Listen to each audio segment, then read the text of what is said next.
Good morning, everyone, and welcome back to Coffee and Headlines. This is our daily get-together live here on Facebook every day of the week at 10:30 in the morning, where we examine comments, questions, ideas, headlines, all kinds of information that can help us better enjoy ourselves living here in Puerto Vallarta as a community of English-speaking locals and the occasional tourists that join us looking for information about the city. It is always great to see you.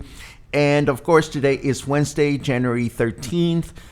It is Walking Wednesday, and I'm looking forward to the broadcast today, although I have some sad news.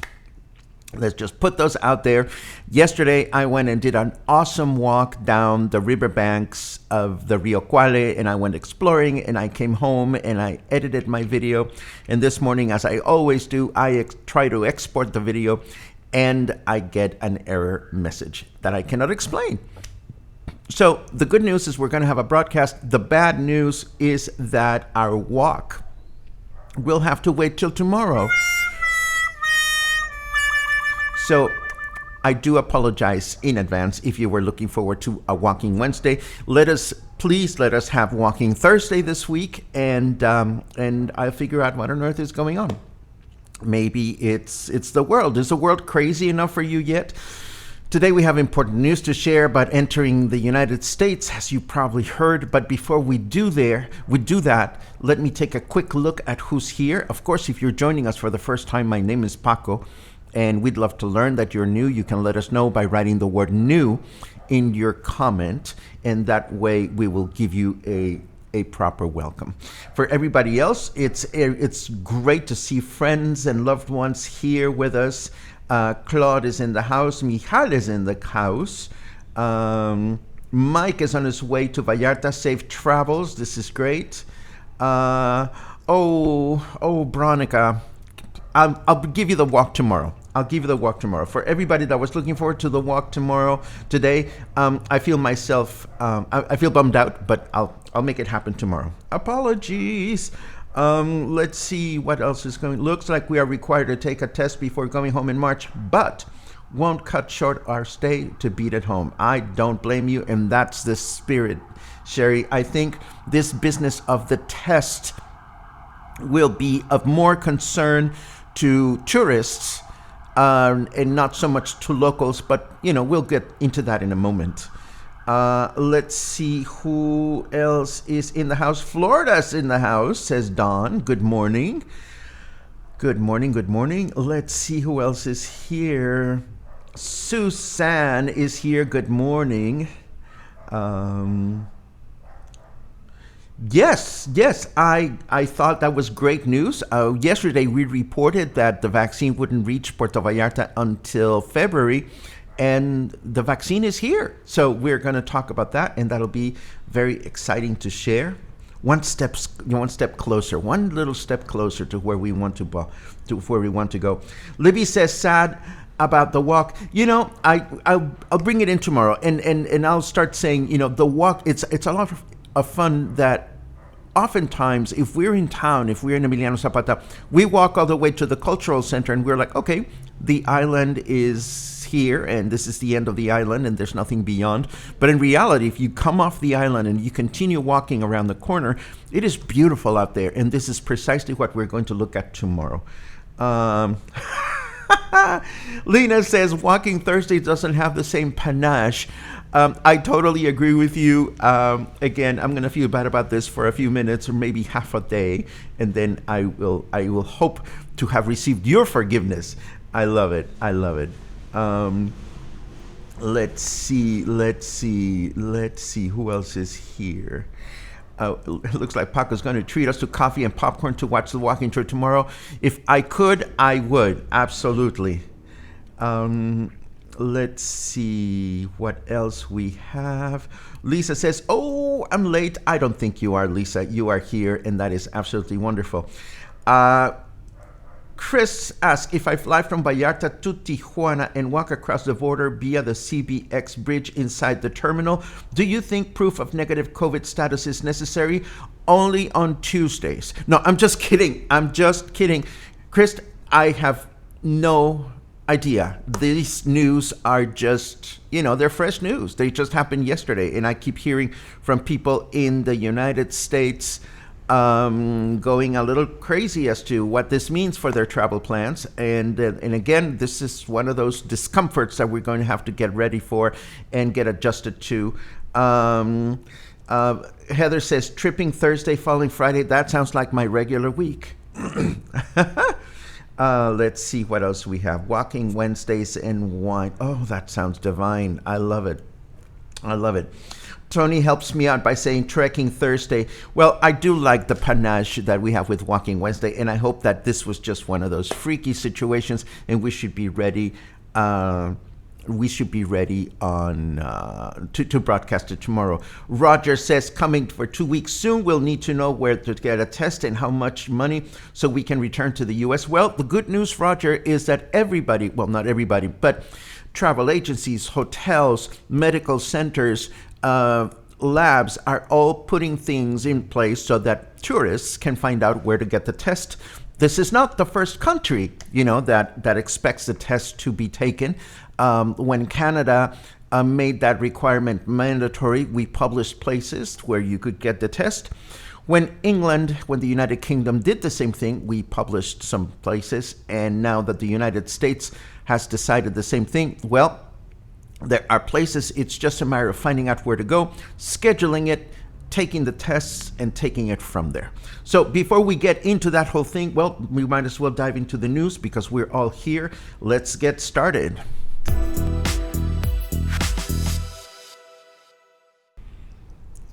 And again, this is one of the big headlines today, that the CDC has established that starting on the 26th, anybody entering the United States will have to have taken a test, and we have information about this in English, although I'm sure that by this stage of the game, you have probably seen headlines all over the place.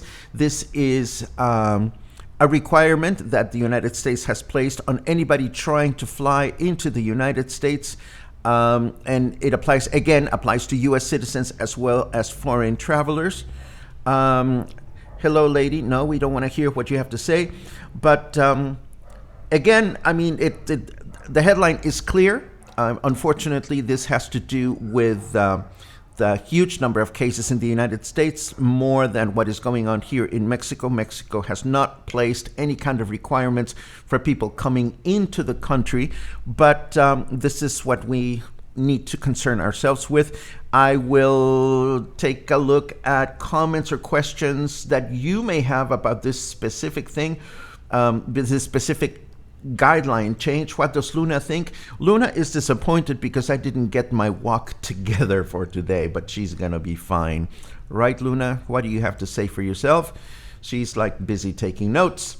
Let's see what else we have. Enrique was scheduled to arrive in PB on the 25th, but now just waiting for more info. Again, it is what it is. Brad says that you heard that Cancun is paying for the COVID tests. Well, that's good to know. But of course, we are not in Cancun. We're here in Puerto Vallarta, and I haven't heard of a similar thing.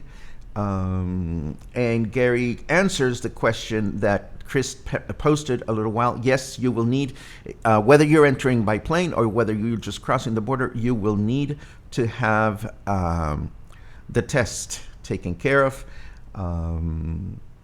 Don comments, I would plan on 200 US max. Prices vary. This is true. There are some labs that are offering less expensive tests than some of the hospitals. Again, it is important that you become informed, and you can become better informed by contacting the consulate or contacting hospitals in town, and so forth and so on. Trucha, you just couldn't resist, could you? Let's see what else.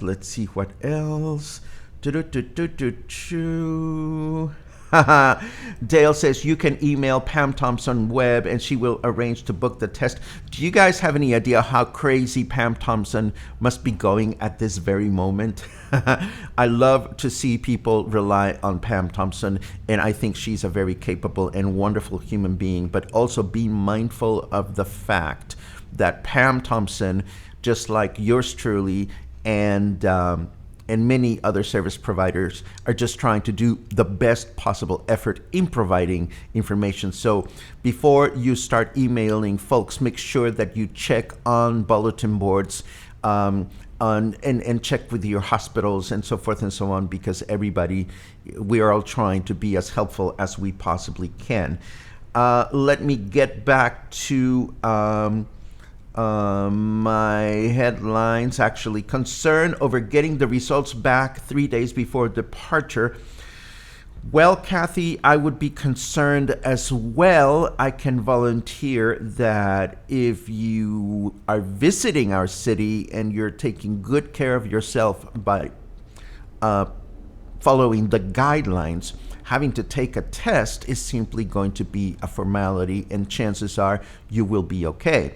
If you come to Puerto Vallarta and have choices, or in terms of your behavior or your activities that are more linked with activities that are risky, and I'm not saying you specifically, I mean anybody, of course I would feel anxious about taking the test, but hopefully it is something that we're just going to have to deal with and just add to our logistic.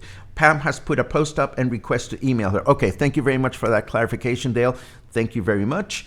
And Alan asks, do I think this affects travel bookings in the future? Of course I do.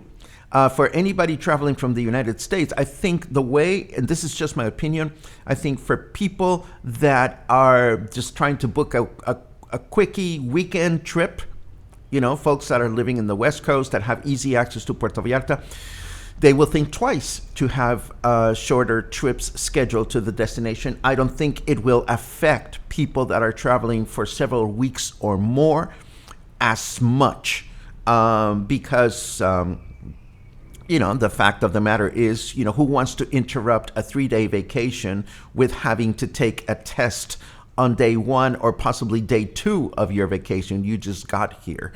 So that's where I think there will be some changes in travel behavior as long as this situation continues to be in place as requested by the CDC or as expected. Linda provides a tip that rapid tests are available at Hospiten for 750 pesos. There you go. And Pam just posted that she has dealt with 500 requests for U.S. tests already. Well, yeah. And Eric posts 3 tour cancellations. I'm sorry to hear about that. Let's see what else. I'm hearing that the PCR test is what is required. That's what I read elsewhere as well. That's the kind of test that is being required by Canada and the UK. And Heather brings up a good point. You need to have access to more funds, and you need to be better prepared medically if you happen to be to test positive. You may have to change your travel plans and postpone your return and so forth and so on. Things will get complicated. And unfortunately, again, for tourists, it's going to become a challenging thing. For us locals, it's going to become a situation in which if we are providing services for tourists, we will need to be as helpful and patient as we possibly can. And then for those of us that are more focused on services for locals, well, it is just another expectation from a foreign country. So we'll see how this whole thing works out and pans out in the next few days. Back to our headlines, I want to tell you that vaccination is beginning today here in the state of Jalisco. The governor confirmed rather than the first 19,500 vaccines that are going to be distributed amongst our medical personnel are here. Check out the little trucks where they're being transported, which is a good thing. And of course, vaccination is launching all over the country. And all the programs are being monitored from the Palacio Nacional, which is the place where our president works and lives, for that matter. And so this is all good news. And we did read that vaccines have arrived in Puerto Vallarta, which is something that Michael also shared with us. Yesterday, we reported that vaccines wouldn't get here until February. How nice to see that we were wrong, or that it was reported erroneously, and how good to see that our medical personnel are one step closer, or is one step closer from receiving the vaccine, so that they can continue taking good care of us and protecting us. In other news, I also want to let you know, this has to do with politics in town. We've been talking about how different people or characters in our political life are starting to ask for leave of absence from their jobs because they want to run for office. We have just learned that our own mayor is going to ask for a leave starting this Friday so that he can run his campaign as a deputy, as a diputado for the party that he represents. And this means that we will have an interim mayor if this is approved. Interim mayor will be Jorge Quintero. And of course, that means that Mayor Dávalos will continue working on his political campaign. Mexico's law indicates that you cannot be working on a campaign and be working a political job. And that's the way it runs over here. Let me take a quick look at your comments and see what we have here. Boom, pirim, pam, pum, pam, boom. Yes, Suzanne is absolutely correct. It has to be the right test, so make sure you get the right one.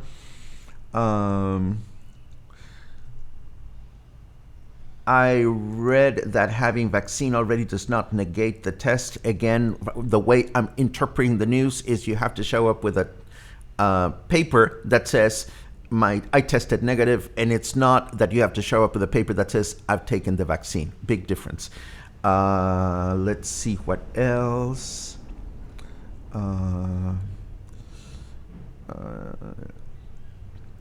Sorry to say, tourists should stay home to avoid burdening essential services. Some of my friends, Liz, that work directly in the tourism industry would probably cringe at my agreeing with you. But I agree with you. I know that there are a lot of people that are struggling with the lack of tourism, not only here. In Mexico City, for example, I have another headline here. In Mexico City, let me get rid of that little ad by Google.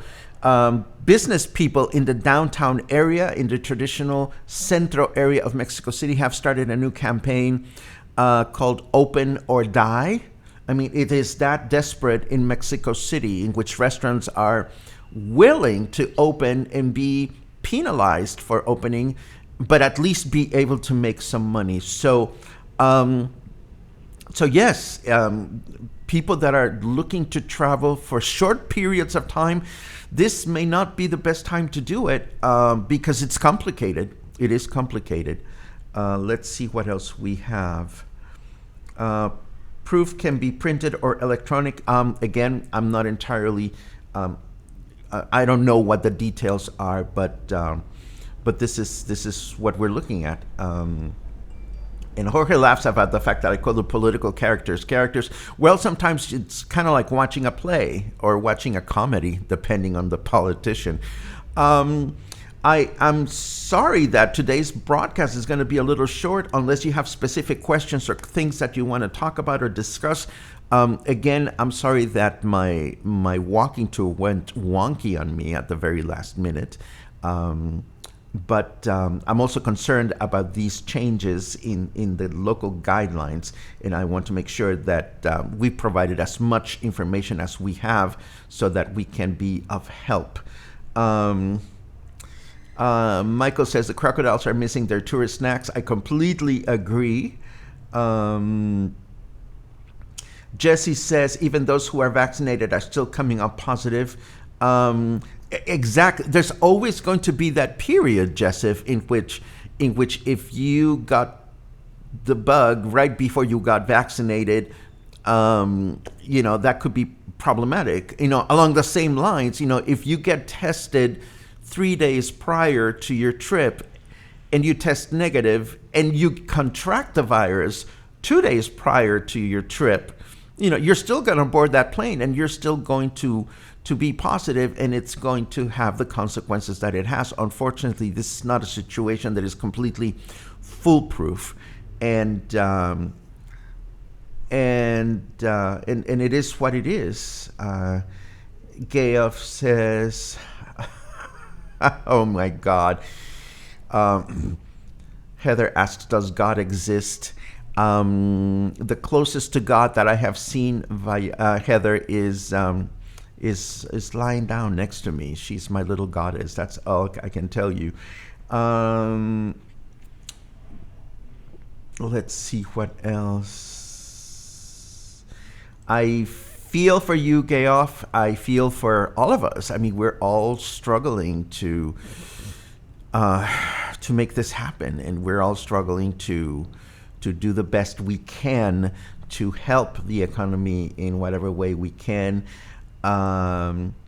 Jonathan nails it right down. I mean, it boils down to tourists and locals. This is not just about tourists. If more of us were willing and able to do the basic minimum that is expected from our authorities, to wear a mask and to safe distance, this would be a very difficult situation. CDC article says you will be denied boarding. Yes, that makes perfect sense.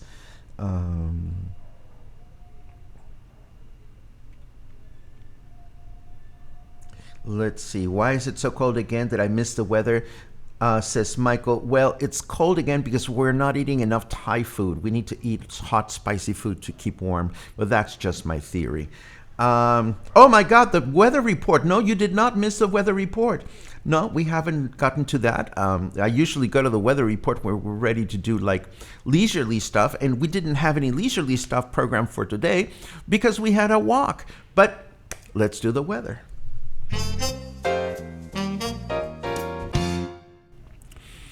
It is 23 degrees Celsius. It feels like 24. That means it's 73 degrees Fahrenheit. It's humid. It's not very humid. It's only 54% humid. And our weather forecast for today says that it is mostly cloudy throughout the day. High temperature of 27, low temperature of 17. Then tomorrow it'll be partly cloudy through the day. High temperature of 28, low temperature of 17.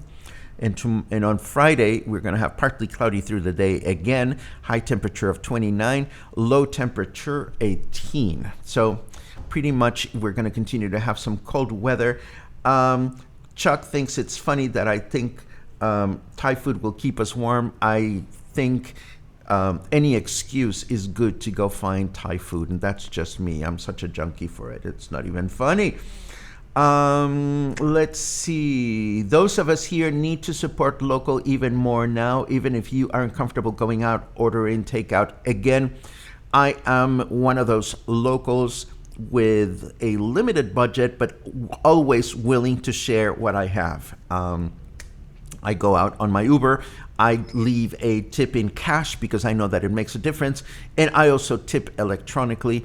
I go out to restaurants and I always tip 20% or more just because it's the way I try to help out the system.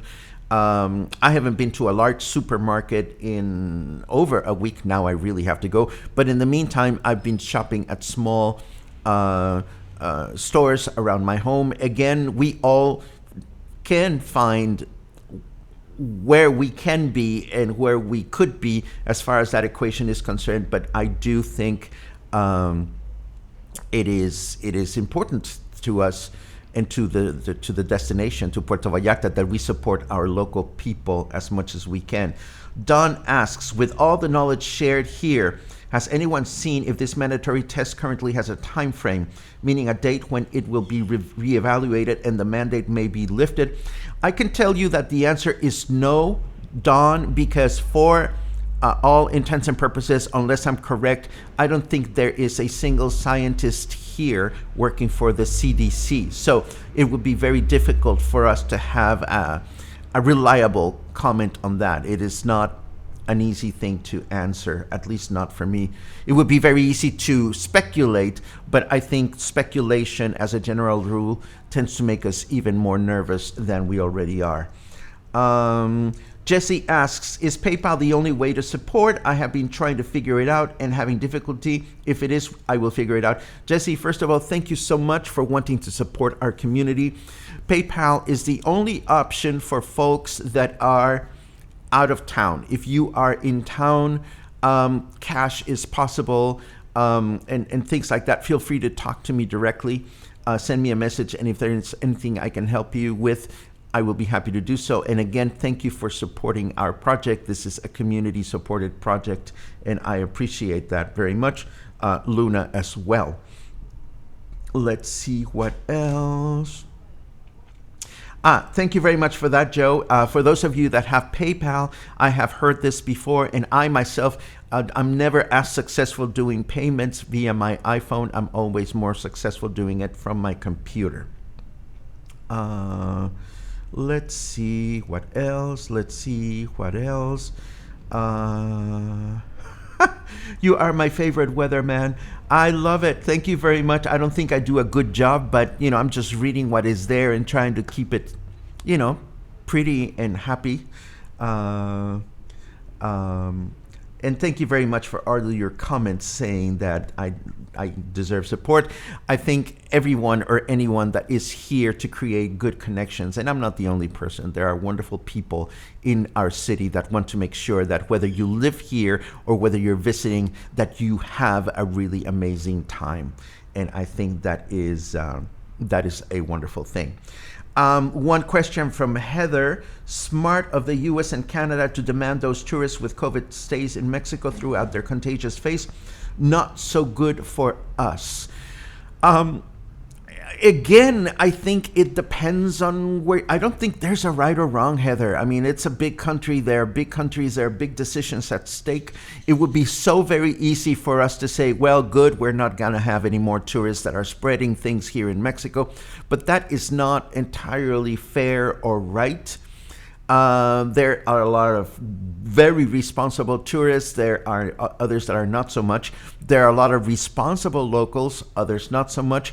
And there are worthy businessmen and businesses in town, and others not so much. And that is just the way things are. And we're just, my bottom line, and I hate to sound like a broken record, is the same. It all starts with how we are taking care of ourselves and taking care of our own personal cluster. And that should be the top priority. I shouldn't say should. That is my top priority. That is what is working for me. And so far, we're doing okay. I hope everybody else is. Bronica asks, how is my eye? My eyes are feeling better every day, and I am just so very happy that my eyes are feeling better. And personal, I'm not saying that, Paco. Then let us know what you are saying, Heather, because I'm not entirely sure what you are saying. And that brings us to the end. Unless, Heather, do you have any other comment? I'll be happy to read it. Anybody else? It is Wednesday. It is Hump Day, and it is a crazy world. So what I think is important is that we try to make the best of it, and we try to stay calm and try to just move on and do it as carefully and as cautiously as we possibly can. Linda says, easy fix, Mexico needs to implement the same pre-test policy for entering our country. Mexico may go there or may not. Again, it's different country leaders have taken a different stance on this situation. And I see that this is what we have. So Michael says we should all decide to hump today. What a wonderful thought. And how wonderful, Roger, that, see, this is good to hear, that the Sheraton concierge already sent me testing options and prices. And that's my point. I'm sure that people that look after the well-being of tourists are doing the best they can. And thank you for clarifying, Heather. Where did you go? I saw you wrote something. It was not about tourism at all. It was about government making decisions. Well, I've said this before, and I'll say it again. I don't envy anyone in government in Mexico, in health in Mexico, or in any other country trying to make sound decisions for cities and countries and states and for anyone. It's a huge responsibility, and I continue to trust that our government is doing the best they know to take good decisions for us. Let us hope that that is the case, and let us hope that tomorrow we will be able to enjoy our walk. I promise I'll be looking into this today, and tomorrow I am going to have a small love letter to a dear friend of mine whose name is Patricia Gall, and she is an amazing ceramics teacher, sculptor, and wonderful human being. We're going to be talking about her tomorrow because one of you, my friend Lucas, has asked for information about her. She has workshops here in Puerto Vallarta and also in Tuito. So I am going to tell you a little bit about that tomorrow. I'm looking forward to that. And between now and then, I hope you have an awesome day. Stay kind, stay calm, stay connected, stay in touch, and come back soon. Have a great day.